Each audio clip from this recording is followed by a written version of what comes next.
Now, this Humanitarian of the Year award is a special award. It's to the reward. I was taught that if you want to see more behavior in the world, you should reward that type of behavior that you want to see more of. And so we want to see our football community, we want to see leadership. Ramon Robinson was an outstanding athlete with an incredible journey of success, setbacks, perseverance, and comebacks. I've had the pleasure of meeting him and getting to know him because of Woody Dantzler and Patrick Sapp and other Ramon Robinson fans. They would come up to me and be like, you need to meet Ramon Robinson. Woody Dantzler, I had him coaching in the first College All-Star Bowl, and he said, I've got a family emergency. You need to get Ramon Robinson. He's the greatest quarterback and coach in South Carolina. And then Patrick Sapp told me the same thing shortly thereafter. And as God does, he ended up finally, my hard head, went and met Ramon Robinson, and I was blown away by him. He has a passion for South Carolina, grew up in Anderson, was inducted into the T.L. Hanna Hall of Fame last year. Now, he set out about 4 years ago to put South Carolina on the map, tired of the South Carolina athletes kind of being overlooked, and his passion was the quarterbacks.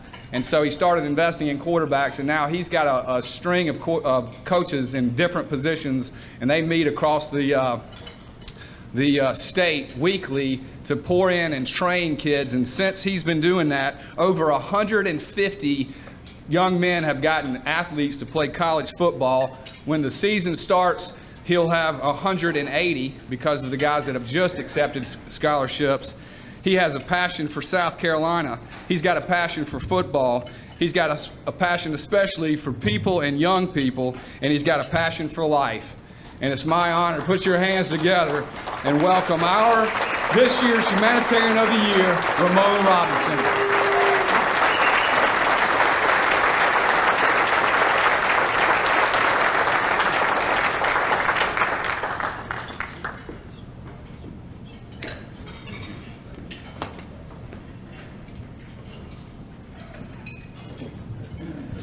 Hello.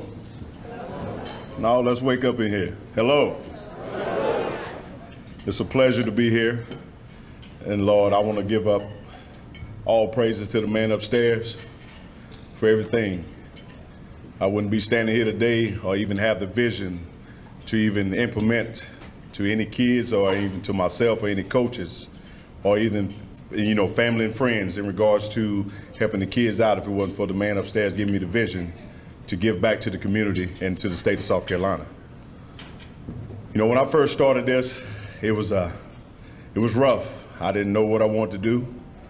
I can go all the way back to my last year playing arena football. I was in Orlando, and I had the pleasure of meeting a guy by the name of Mr. Paul Warfield. A lot of y'all, if you're familiar with football, Mr. Paul Warfield is an NFL Hall of Famer. And Mr. Paul Warfield was a guy that had followed my career from Benedict College onto the Canadian League in arena football, into where he saw I was a guy that was always on the boards of a lot of teams, boards of a lot of teams, and he kept up with me. He had a conversation with me, and he said, hey, Ramon, he said, at this time, he said, you're 31 years old. He said, what are your plans? He said, what are your plans? He said, the window's getting very small in regards to you playing in the National Football League. And I said, Mr. Paul Warfield, I said, my dream is to have my own sports organization helping out kids. But unfortunately, I went on and had a great season after that. A year later, I ended up rupturing my Achilles in West Virginia, and that ended my career. Ended it at 32, and I had 32 stitches. And as I'm laying on that bed in that hospital, I'm up here wondering, what am I going to do next? I'm a guy, love football. I was that jock.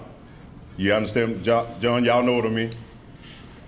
But at the same time, I was just like, I didn't have my education. What I mean by that, I didn't finish my degree. At the time, I'm laying on the bed. I said, Lord, what am I going to do?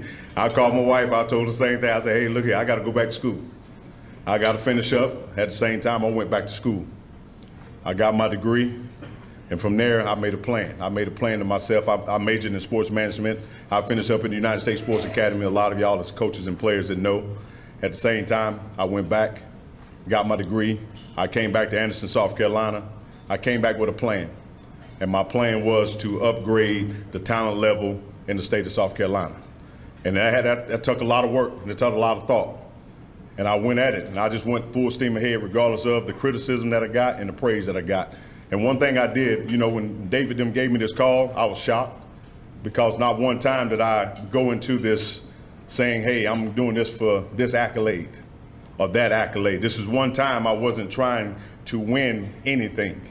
You know, as us as athletes, we always prepare ourselves to fight, to win. We're warriors. We want to win at the end of the day.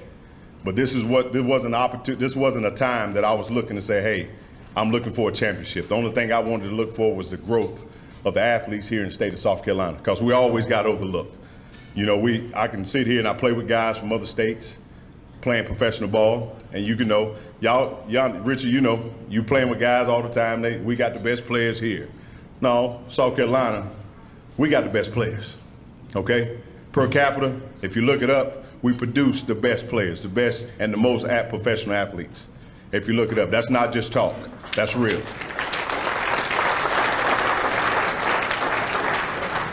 But I want to say this, you know, and I started this business, like I said, I started out as, you know, training quarterbacks, and that's the least recruited position in the state of South Carolina.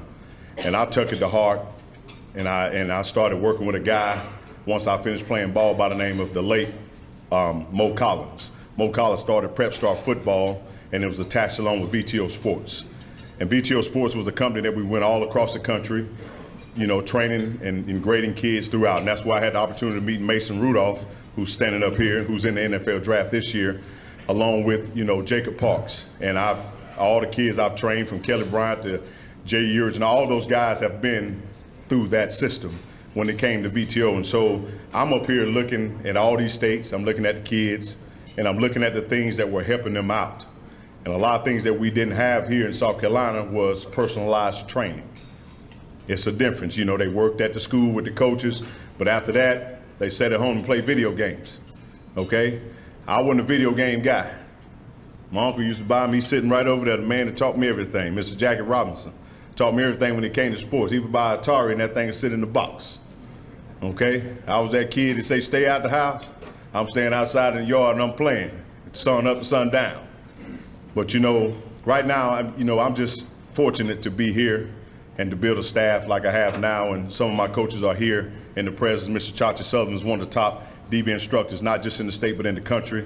He has over 40-some kids, 2 kids is starting at Clemson, Tennessee, and I mean, it varies. It's not about just me, you know, as a quarterback in training and this award. This award is for elite position training in the state of South Carolina, and all the kids that are in here to train with me and family and friends, this is for everyone.